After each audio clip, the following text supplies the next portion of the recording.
What's going on, everyone? So this is my review for The Good Liar, which is now in theaters, and this is a film that stars Ian McKellen. Ian McKellen is the titular character, a good liar, and he's a con man.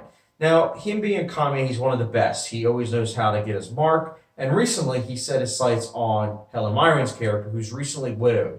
And this is a movie that's a cat and mouse thriller that is focused on these two characters as they try to outweigh each other. Or at least that's what the premise seemed based on the trailer. Now, I'm not gonna lie, I was excited for this movie based on that premise as well as Ian McKellen and Helen Mirren are in this movie. And on those fronts, I'm gonna say right off the bat, I think Ian McKellen and Helen Mirren are great in the movie. I think they give it their all. They are very entertaining, and I liked it. I honestly liked that they gave it their all because it's like something where they easily could have just phoned it in, but you could tell that they wanted to be there and that they were enjoying the material. I also did think Carter Burwell's score was good. Not incredible or anything, but it was good. It was the type of thing where listening to it, it was soothing the way it was supposed to be. Um, which leads also to the sound editing. Like, it's not incredible or anything, but I think with what it was going for, it did, pass by. And then also, speaking of pass by, the pacing is very breezy. Like, I forgot that the movie was, like, over. Like, when it ended, I was like, oh, wow, yeah, it's already done because it just goes by so fast. And it's crazy to say that because I feel like a lot of people will be like, oh, it's about old people, so it must be boring. But it really isn't in those fronts. Like, it is fast paced and it knows how to keep you, engaged with what it's approaching.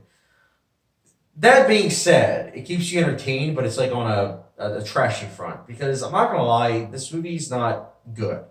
I do have my fair share of problems with the movie. I did enjoy some of it, like I said in the positive section, but to be real, this movie's not good in terms of like a lot of like technical aspects. Like some of the technical aspects are good, other aspects not so much. Like any time that the cinematography was focusing on a scene that was supposed to be thrilling, it really wasn't that well filmed. It was filmed up close to where you couldn't even tell what was really going on. And the editing also during those scenes is really like jarring in that it's hard to tell what's going on. So it's like a combination of the cinematography and the editing in terms of those scenes, like the scenes that are supposed to be like thriller aspect.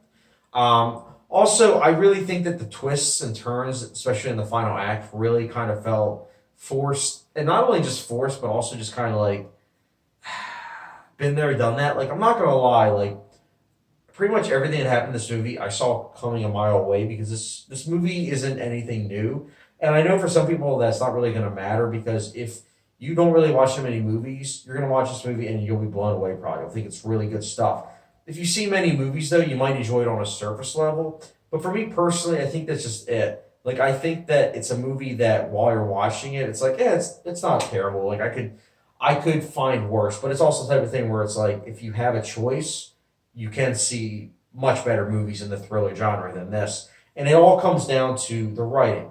I mentioned those twists and turns, but the writing with what the film's trying to say, it really is, I don't want to say forced, but it just comes across as a bit too much. It's going to sound strange to say that, but one of the twists that happens at the end, again, I'm not going to spoil anything, but the way they went about it, I was kind of like, huh, you waited 60 years. Again, I'm not spoiling anything, but it's like, I don't know. It just seems kind of, I don't know, crazy and implausible. But again, that's just my opinion. This is a spoiler-free review, so I'm not going to spoil those elements. But there were also just some moments that were attempting at being humorous, but I really didn't find it funny. In fact, I was just kind of like, huh? But nonetheless, in terms of writing, characters, storytelling, I just, it wasn't my type of thing. Like, it wasn't a movie that, in terms of all those aspects, it passed. It's a movie that it's very formulaic. You've seen this movie 1,000 times before, and the directing doesn't really help any because yes, it's a fast-paced movie, but there are many movies that are fast-paced. But at the end of the day, I'm not going to remember this movie in a day or two. And I know some people might be like, not every movie has to be memorable. That's true. But also, if you're watching a movie and you're picking out flaws left and right, odds are it's a movie that you're not going to enjoy, like even talking about afterwards because of all the problems. Like this is a movie that you'll find on like a Hallmark channel. There was like a scene or two of violence that the audience I was with, who were older people, they were like wincing, and yeah, one of those scenes is wincing, but it kind of clicked with me that this is a movie that is something you'll find on Hallmark. Like I would not recommend you see it in theaters. Wait for it to be on the Hallmark channel because odds are it will be on there. And yeah, some merits aside, Good Liar, I didn't think it was a good movie. I think it's very flawed. And yeah, that's why I'll be giving it a 2.5 out of 5 star rating. So no hot sauce rating. Again, if you enjoyed the movie, that's fine. Again, it comes down to I've seen over 100, 2019 movies this year. And I've seen, this movie done in similar fashions. I mean, Greta and Mama both came out this year, and I feel like I feel like The Good Liar is like very similar to those two movies. It's gonna sound weird to say, but I think that. But guys, The Good Liar, what did you think about it? Did you like it? Did you not? Let me know your thoughts in the comment section down below. And as always, don't forget the subscription, notification bell, and I'll catch you guys.